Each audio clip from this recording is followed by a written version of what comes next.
So we all know you can add photos to your Google Business Profile page, but did you know you could add videos? So in this video, let's go over how to add videos to your Google Business Profile page and what to keep in mind.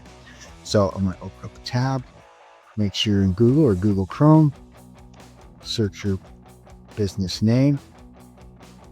Now right here, there's two ways. I can either click over here to photos or I can click over here to add photos. So let's just go right here since we've been doing the majority of everything from here.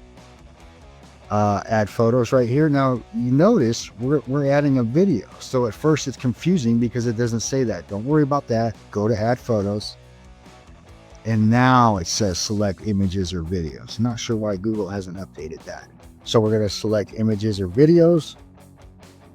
And I have a video right here. So this is the important part to keep in mind. There's three main things about adding a video to your Google Business Profile page. One is file size. It needs to be 75 megabytes or smaller. Two is length of video. It needs to be 30 seconds or shorter. And three is the resolution. It needs to be 720 or higher. So this video meets all of those stipulations. I'm going to click it. Now you'll notice a video takes a little bit longer to upload. And the other thing with a video is it's going to be pending a little bit longer.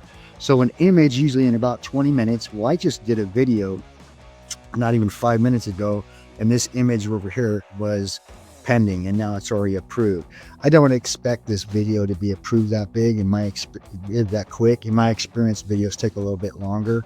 You'll see pending for a little bit longer, but it will end up being approved. And then what's great is next time you go look at your business on your phone, sometimes even on your laptop, or when someone else is looking at it, there'll be a video that's already playing. It kind of catches your potential customer, patient, or client's eye a little bit more than just an image. So I think it's great to mix in videos with your images. Okay, that was it. How to do this on mobile will be on this page or in the description. Stay tuned for the next Google Business Profile tip.